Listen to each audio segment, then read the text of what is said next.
Taigi, broliai ir sesės, pradėsiu. Aš gal su tokiom instrukcijom. Ir savo, ir jums. Tiesiog noriu kalbėti, kad Dievas man pasakė, apreiškė. Ir aš supratau, man atėjo supratimas, kai mes čia su sesė Viktorija kalbėjom, kad va tau apreiškė ir tau supratimas ateina. Ir aš tikiu, kad šitas maistas, ką jis mane pamaitino, gali būti ir jums maistas. Labai garsiai atsiprašau, tas mikrofonas negalima čia pakelti. Gerai. Iš tiesų yra keletas rašto vietų, kurias norėsiu paliesti, perskaityti. Bet pirmiausia, ta didžiąją, iš kurios kalbėsiu, perskaitysim kartu. Ir tiesą sakant, ji padengia, atskiros eilutės padengia visą mano šiandienos trokštamą perduoti žodį. Ir aš tiesiog, jeigu jūs nesuprasit, kur čia yra, tai išgirdę pamokslą, paskui perskaitę dar kartą, jūs suprasit viską. Čia reiks biškį mąstyti, žodžiu. Taigi, Kolosiečiams 3 skyrius, skaitykime nuo 1 eilutės.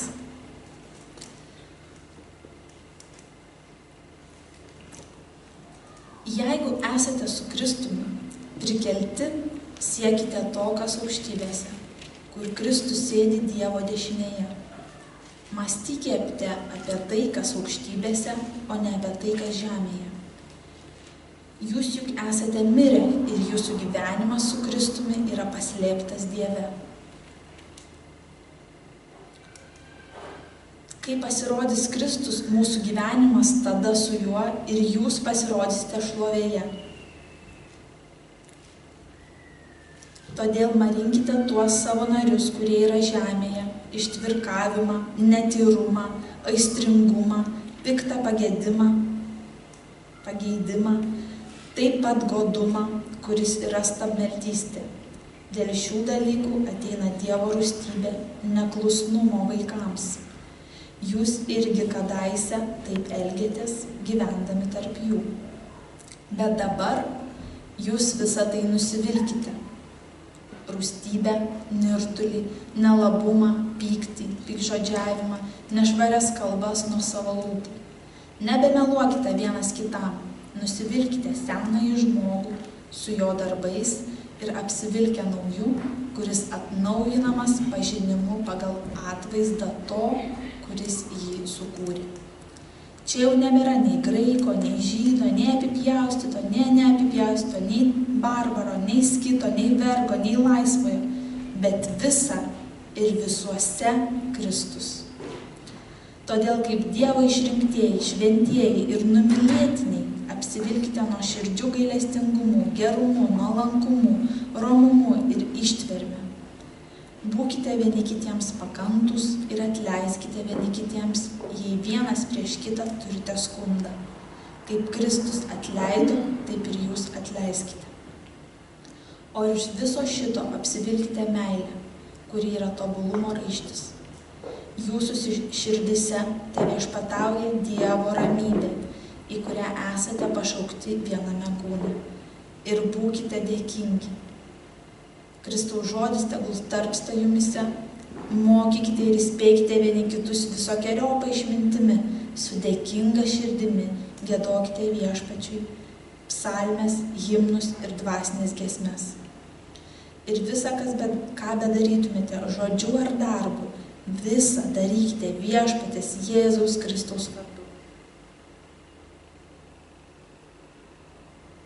Per jį dėkodami Dievui Tėvui. Toliau greitai peršoksime į 23, atsiprašau, eilutę, nes tai neaktualu, kas ten parašyta. Ir ką tik darytumėte, darykite iš širdies.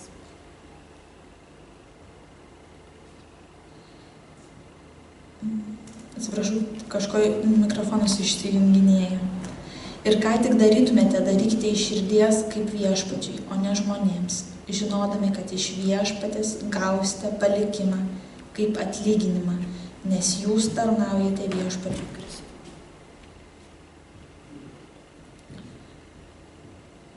Tiek. Tiesiog galima būtų iš kiekvienos eilutės pamokslauti. Tiesiog iš Dievo žodžio kiekvienos eilutės. Kviečia, kad visa ir visuose Kristus apie tai kalba, kad ką bedarytumėte, atiduokite jam šlovę. Kalba apie kas turi būti mūsų ambicija. Ir dar aš matau, kad čia labai radikaliai kalbama ir apie viską. Kaip ir suprasim, kad šiaip visam Naujam testamente taip yra. Taigi, keletą taškų. Noriu kalbėti apie radikalumą. Pirmiausia. Paskui užduosim savo tokį klausimą. Ar jau esu nulis? Trečias, apie ką kalbėsiu, būtų, kad vienintelė ambicija Kristus turėtų būti mūsų gyvenime ir ar mums patogu gyventi. Tai stengsiuosi labai greitai perbėgti, kad nepratęsti, bet atsiprašau, jei viešpats ištęs, tai teks klausyti tada. Žinot, pamokslauti yra labai gerai, nes tu vienas kalbi ir nieks nepertraukia. Ir aš galvoju, tiksliai, čia ir fainai, ne tik kartais būna baisu, nes kūnas jau bijo iš karto. Taigi, iš tikrųjų iš anksto noriu atsiprašyti, jeigu jūs galvosit, kad galbūt tai yra per stipru kai kam, galbūt dabar aš esu šitam dvasiniam kely ir šita stotelė yra mano, galbūt tai nebus jūsų stotelė, bet aš tikrai tikiu, kad Dievas kažką duos. Nebūna taip, kad ateini į tarnavimą, viešpaties išgirsti ir nieko tu savo nepasiemi, arba tada gal netaip supranti ką nors. Taigi keletą kartų jau vyrui pamokslavau šią savaitę ir jis taip klauso, tyli, klauso. Nieko nesako, tai ir sutinki su manim. Sako, tai taip, sutinku taip. Ir aš galvoju, bet man Dievas apreiškė, o aš vis tiek laukiu pritarimo žmogaus. Vis tiek klausiu, ar sutinki, ar tau patinka. Ir vėl tas kūnas įsikiša, kai sakant, bet jo, vis tiek. Norėjau pritarimo, bet iš tiesų žinau, kad taip stipriai apreiškė per keletą dalykų. Ir per žodžio klausimą, ir per žodžio skaitimą.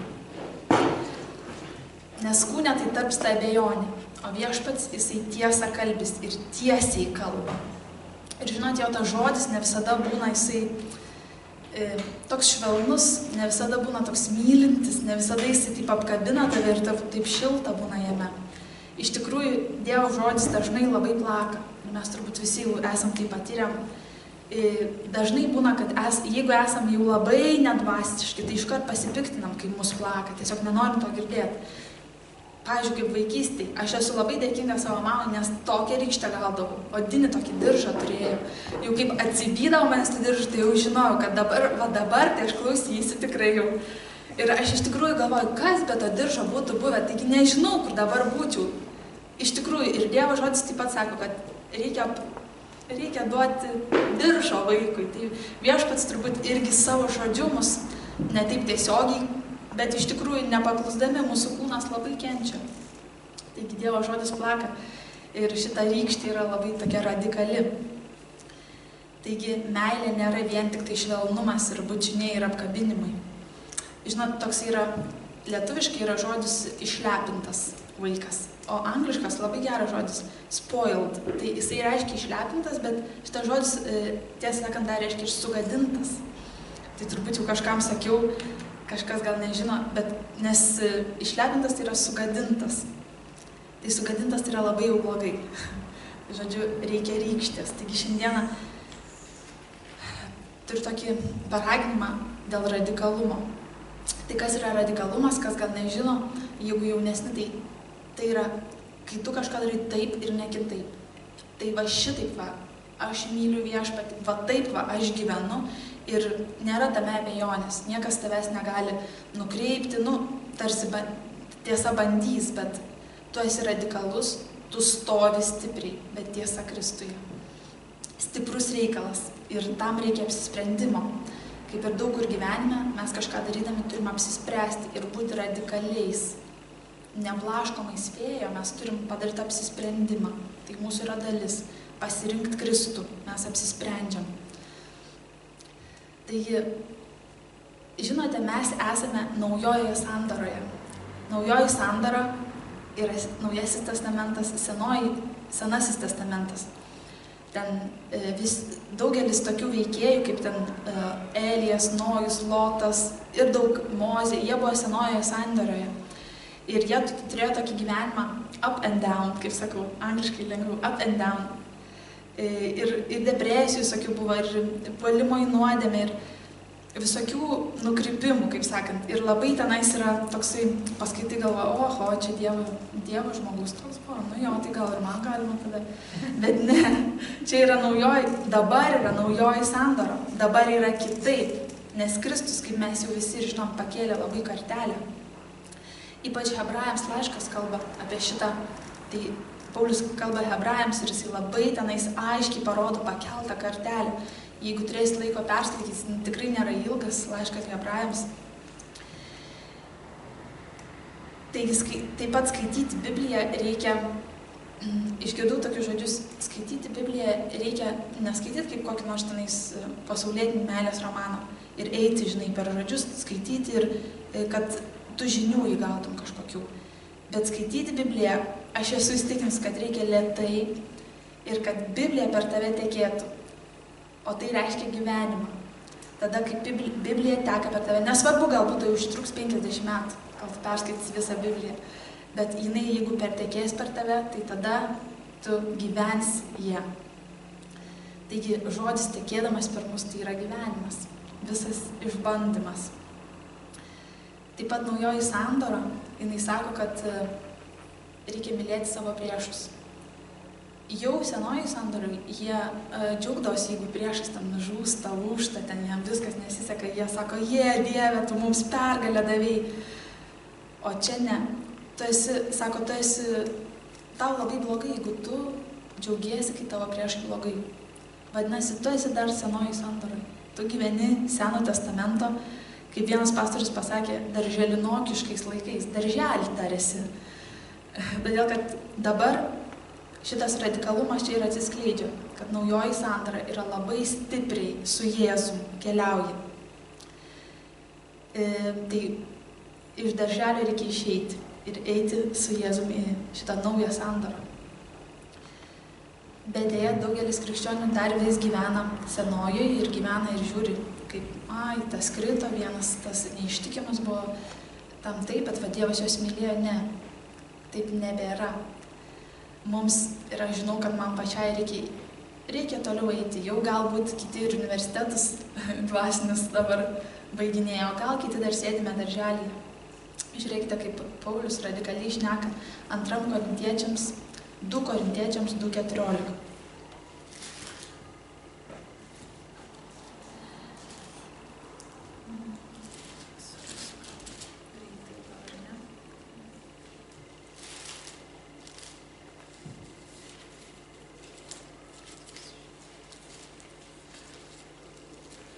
Žodžiu, jūs savo persiskaitykit, aš neieškosiu, bet ten rašo, kad jisai visada triumfuoja.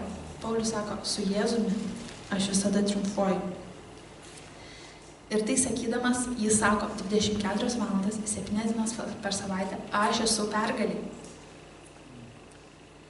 Ir paskui Filipiečiams laiške 4:4, jau čia dabar perskaitysiu, nes kaip tik. Paulius sako, džiaukitės viešpatyje, visuomet. Ir vėl kartoju, džiaukitės. Ir žinot, jisai tuomet, kaip taip kalbėjo, jisai nesėdėjo kokiuose pūkų pataluose, gėrė imbiero arbatą ir įsikando sveikuoliškai sausainiais. Ne, jisai buvo kalėjime, kur buvo šalta, šlapia, tamsu, baisu, šlikštu ir visai kaip buvo ten taip. Ir Paulius sako, džiaukitės viešpatyje, visuomet. Ir vėl kartoju, džiaukitės. Čia yra naujoji sandora, labai radikali. Mes esame joje. Džiaukitės jūs to, nesidžiaugiat, Paulius sako, džiaukitės. Ir jūs dabar esate tam pašaukti naujai sandorai. Aš sakyčiau, kad Paulius taip kalbėdamas, jisai buvo kalėjime, o pasaulietiškai, galim pasakyti, jis, man atrodo, kokia jau turbūt dvasinė doktorantūra ėjo. Nes jisai tikrai nebuvo senoji, jisai buvo radikalus, jis buvo su Jėzum, jis buvo kalėjime, jie jau ruošėsi jam galvą nukirsti, bet jis tikėjime sako, džiaukitės viešpatyje. galim prisiminti kur nors save, kaip kokia bėda užklumpa, ką mes darom. Baisu pažiūrėti tokį krikščionį, iš tikrųjų, ir galiu save atsiminti. Baisu žiūrėti tokį krikščionį. Darželinokas. Labai gaila. Tiesiog aš kviečiu, viešpats kviečia mus į naują, radikalią sandarą, kuri yra nebe darželis. Tikiuosi, kažkaip įkrito į širdį. Antrasis dalykas, ką noriu kalbėti, ką man irgi viešpats apreiškė. Nesvarbu, jeigu jie ir nesusiję tie dalykai, nors yra sąsajų. Kokios šiai dienai yra tavo ambicijos? Šitą klausimą išgirdau anksčiau ir dabar neseniai vėl šią savaitę išgirdau.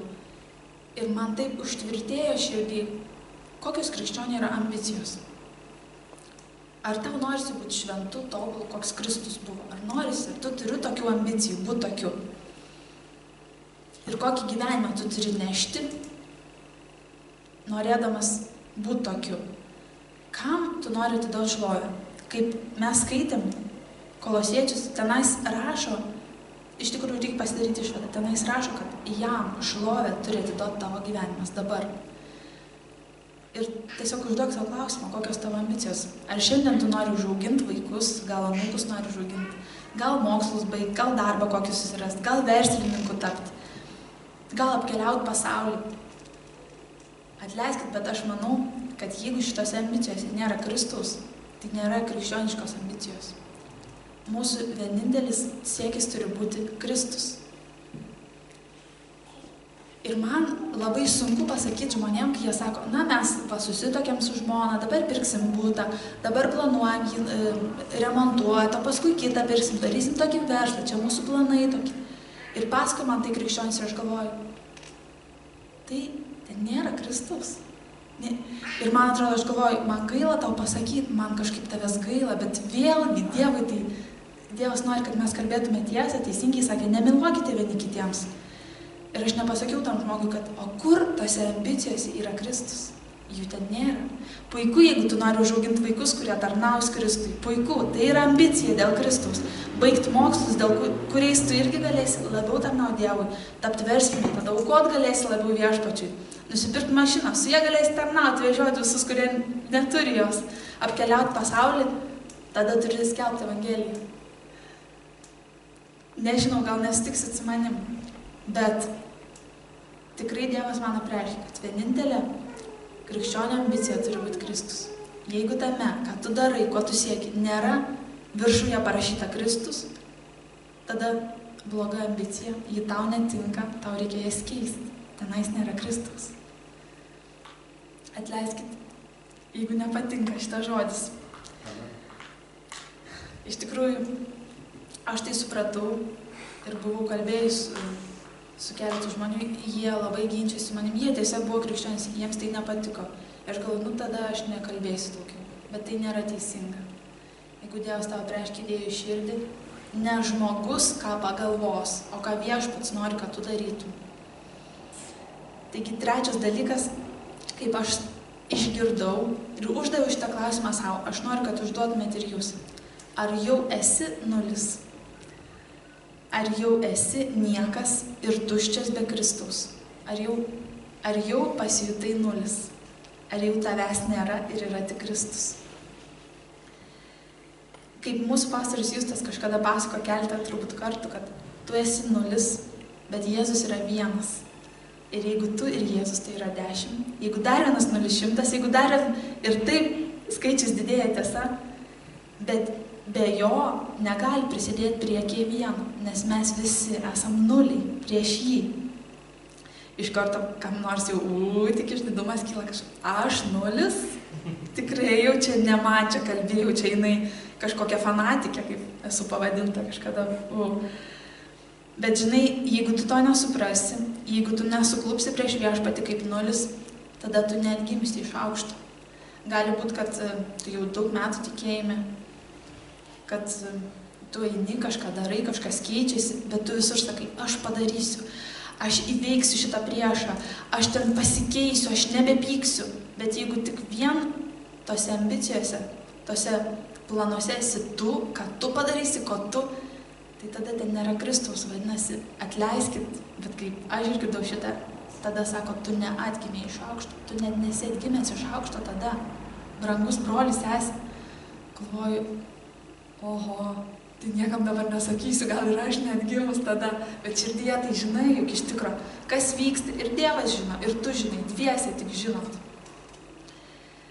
Paulius Filipiečiams dar irgi sako, man atrodo, 13 eilutė.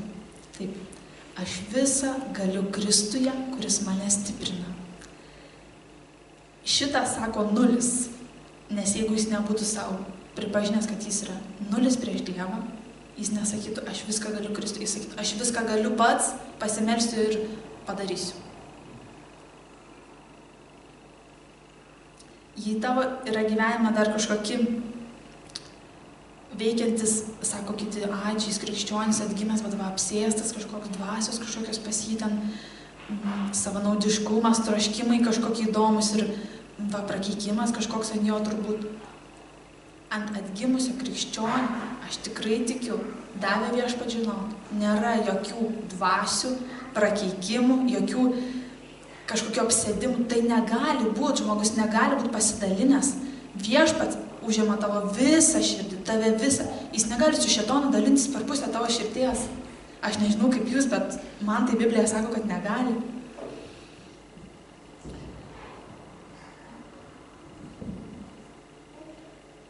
Nes jeigu tu jau aukščiausią vietą atidavei Kristui, tada tu esi jo, tu esi nulis ir jisai prieš tave. Ir tada keičiasi gyvenimas. Prasideda iš tikro gyvenimas. Ir ligos visos nueis. Bus patraukta ir prakeikimai. Tu jau dabar esi Kristaus giminės medyje. Kokie dar prakeikimai, kokie iš vis dalykai gali būti, kaip tas šėtonas tavo širdį viešpatauja Kristus. Jeigu tu jau žinai, kad esi nulis, be jo esi nulis, pats negali, tik su juo. Jis yra pilnatvė tavo ir mano, aš taip tikiu, broliai sesis, to mums reikia, kitaip mes niekur neįsim, nejudėsim, nebūsim naujoj sandaroj. Visą tai tiesiog sustos, o mums atrodys, kad mes jau čia kiek pasiekę daug. Tik iš jo malonės, naujoji sandara iš malonės. Savo pati pasakau, amen, kai kurie pastorai daro. Tiesiog, kai save patį drąsina, tai taip gaunasi.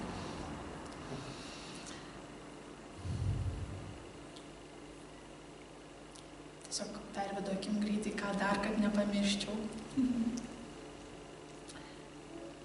Čia vėlgi, kol nenustosi dėti savo pliusiukų už savo gyvenimą, savo veiksmus, ką aš nuveikiu, ką aš padariau, ko aš dar pasieksiu, tai žodžiu, nustokime atiduoti visus taškus savo. Atiduokime visus taškus Kristui. Dėl jo mes ir kvepuojam, ir judam, ir gyvenam. Kaip kol neperės į nulinį tašką, tol neprastės tavo gyvenimas su Kristu. Atleiskit, jei tai nepatinka. Man irgi tai nepatinka, nes tai reikalauja numirti savo. O mirti savo mes turim kasdieną ir matai, kai kūnas jų pradeda šiauštis, ragai dygsta, kaip mamos sako. Bet iš tikrųjų, kol dedi žingsnį Kristus, dedi žingsnį aš niekas, jis viskas, dedi žingsnį tik taip. Aš nematau kitos išeities, nežinau. Jeigu jūs žinot kokią, tai galėsit man papasakoti. Ir dar, ką norėjau paliesti šiandieną, apie ką labai daug galvoju ir vis tik išlieku prie tos pačios pozicijos. Visokių yra nuomonių. Ir Biblijoje visokių eilučių gali rasti, kur tau padės pastiprinti tave. Kai sako, jeigu norėsi nusidėti, ir Biblijoje rasi pateisinančias nuodėmę eilutes, Dievas tau leis susirasti, nes matys, kad tu nenori pasitraukti nuo nuodėmės, nori sėdėti joje. Jis sakys, gerai, vaikė, ką aš nepriversiu. Taigi tas ketvirtas toks punktas, klausimas būtų, ar mums kaip krikščionims turi būti patogu gyventi šitam pasaulyje. Mes daug turėjom diskusijų su kitais krikščionimis, su vyru daug diskutuojam apie tai. būna, kad žmonės turi labai dėlius namus, labai geras mašinas, labai patogiai, šiltai, maloniai, ten žodžiu, viskas turi būti, netgi jeigu maistas truputėlį kitokio skonio, jau ten prasideda kažkoks sukyla kūnas, jau nepatinka ten. Ir aš galvoju, bet tai, o kur čia Kristus? Kaip Kristus gyvena? Jeigu mes norim būti kaip Jis, tai gal mums ir vertėtų pradėti žiūrėti, per ką Jis ėjo, ką Jis darė, kokios buvo jo ambicijos. Ar Jis iš tikrųjų planavo viską, kad finansai jo klestėtų, arba kad va taip ir ne kitaip, va šito tipo ir ne kito tipo gyvenamo ploto aš turiu turėti, man to reikia, man čia labai patinka, man labai gražu, arba ten va tik šitą darbą aš dirbsiu. Bet juk visa tai visai nesusiję su Kristumi. Ir aš kartais klausausi, aišku, savęs nepaklausysi, kito jau čia klausaisi iš karto ir galvoju, o kur čia Kristus? O tau patogu? O Kristui buvo patogu? Ar patogu jam šitam pasauliu, tos 3 metus, kai jis vaikščiojo? Jis labai sakė, prieš tarnystės pradžią dabar statot namą man, čia turi būti viskas europinės standarto, kaip šiais laikais yra, tas taip, kiekvienam aukšte dušas. Nesąmonė, čia yra nesąmonė. Aš nežinau, kaip jūs tai matot, bet Paulius palaiminčiausias, vienas iš palaiminčiausių mokinių, jisai kalėjime kartu buvo, sudaužytas, sumuštas, bėgiojo ten, džiaugiasi, kad pabėgo. Tai toks gyvenimas yra šlovingas. Toks gyvenimas atiduoda šlovę jam. Ir tiesiog kiekvieną kartą, kai kažką darai, pagalvok, ar tai atiduoda šlovę Dievui? O aš dabar einu kažką, darau kažką. Kaip tai atiduoda šlovę jam? Kaip mano gyvenimas jam atiduoda šlovę? Jeigu tai pradėsi daryti, viskas labai pasikeis. Tu pamatysi, kad tiek daug nereikalingų dalykų darai. Visai. Iš tikrųjų ir laiko tiek atsiras. Ir aš nežinau, aš tiesiog trokštu, trokštu, kad jūs apie tai pagalvotumėt. Tame pabūtumėt, pasimelstumėt, galbūt paskaitytumėt dar kartą tos skyrius Hebrajams laišką. Ten labai viskas radikalu. Ten aiškinama, būtent žydams, kitus laiškus. Iš tikrųjų, naujoji sandora yra tokia aukšta kartelė. Mes turim tokią atsakomybę. Ir mes, žinai, kartais paimi, supyksti. Ir aš sakau, savo vyrui sakau vieną kartą, tu turi atsakomybę, čia yra tavo tarnystė. Tu negali pykti. Čia nėra vietos. Ir jis sako, tikrai nėra vietos. Čia tarnystė tavo. Priimti tokius žmonės, kokie jie yra, gyventi su tokiais, kokiais jie yra, ir savo elgesiu, savo gyvenimą atiduos jam visą šlovę. Neturi būti patogu. Atleiskit, mes visi norim patogu, bet kai nepatogu, tu džiaugis, kaip Paulius sako, džiaugitės Kristuje, dar kartą sakau, džiaugitės. Tai čia gerai, kai tave išbando, tu pasikeisi, tu panašėsi į jį. Tavo širdis iš vis įgaus kitą formą, nežinau. Iš tikrųjų, tai gal daug dalykų susakiau, nežinau. Ar nesumaliu visko, tikiuosi aiškiai. Jeigu dar kažko nesutinkat, aš su mielu noru apie tai padiskutuoti. Labai ačiū, kad nepertraukėt manęs, taip gerai pakalbėjau viena. Gal moteris dažniausiai nori, kad jas klausytų. Tai tiesiog, aš tiesiog kviečiu, kad iš tikrųjų, žinot, daug kas vadina save krikščioniu. Bet dabar aš jau išgirdu žodį, jis krikščionis, man tai nieko nereiškia. Iš vis. Žinau pagal save, žinau pagal kitus. Krikščionį pasivadinti gali, žinai, ir šėtonas. Jam tai labai būtų pravartu padaryti. Pasakyk, kad krikščionis ir visi tave myli, iš karto jau tu nekaltas kažkoks. Bet ne taip yra. Tavo gyvenimas turi liudyti Kristų. Tu turi nešti šlovę jam. Tavo ambicija turi būti Kristus. Ir tu turi suprasti, kad be jo tu esi nulis. Tada jau esi atgimęs iš aukšto. Aišku, gal dar daug suprastų, ką turėsi. Bet tikrai, jeigu nenusižeminsi iki paties žemiausio, iki nulio, tada tu nesi atgimęs iš aukšto. Aš kviesiu tiesiog ištirti savo širdį, pakviesti Viešpatį, ištirti tą širdį, parodyti dalykus. Kur čia, gal čia dar kažkas neatleista, čia kažkas piktinasi, kažkoks yra man kažko nuoskauda laikai. Nėra to atgimusiam iš aukšto žmoguje. Kristus tave išvalo, tau parodo. Tiesiog visą širdį jam atnešk. Daug kur rašte sakoma, iš visos širdies. Visiškai atnešk jam visą širdį. Tada tu atgimsi iš aukšto. Kol neparduosi visko, ko turi, čia dvasinė prasme. Neįvyks tai, aš tiesiog trokštu, kad Viešpatie Dieve ir mano gyvenime tai taptų gyva, tas žodis tekėtų Viešpatie per mūsų visus, Dieve, kad nebūtų kaip brangus brolis Genis pasakė, klausyk, ką aš kalbu, nežiūrėk, ką aš darau. Viešpatie, kad taip nebūtų, kad mes darytume ir tai būtų šlovė tau, Viešpatie. Atiduotume gyvenimais šlovę, Dieve, kiekvieną žingsnį. Dieve, juk tu visiškai atėjai mūsų pakeisti, juk tu visiškai naują gyvenimą mums davėjai, Viešpatie, visiškai naują širdį, naujas žmogus.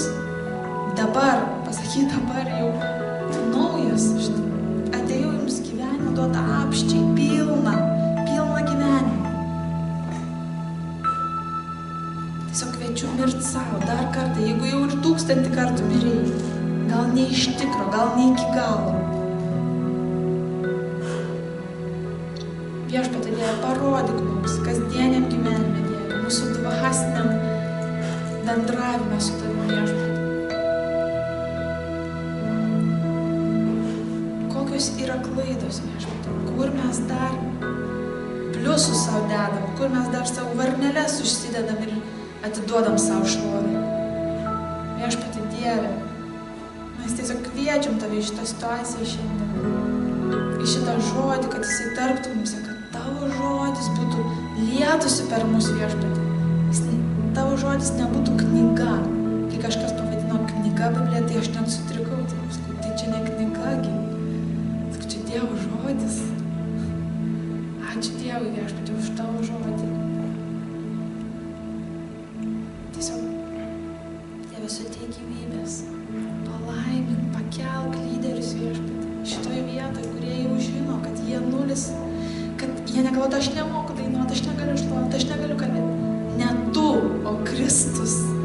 Tu kaip įrankis būk. Ne savo grožio, ne savo išmonės žinių čia parodyti susirinko. Dieve, o tave iškelt, Viešpatie. Būt kaip įrankiai, Dieve. Tiesiog jeigu visada matysim Kristus, mes jau nebebūsim mes jau tavo šviesoj būsim kitokie, Viešpatie. Mes jau suprasim daug, mes jau dvasiniam, perėsim į dvasinį universitetą, galbūt koledžą, paskui toliau, Dieve, taip mes panašėsim tave, Viešpatie. Tokia mano malda šiandien, toks troškimas. Dieve, kad nebepasiliktume darželėje, nebepateisintume daugiau savęs, nebeteisintume, nebeieškotume savyje gerų bruožų. Dieve, tavęs ieškotume savyje, Viešpatie. Tu pakelsi, tu pastatysi, nieks nesugriaus nei pragaro vartai, Viešpatie. Dieve, būk su mumis, kaip ir esi, Dieve. Dėkoju, Kristus.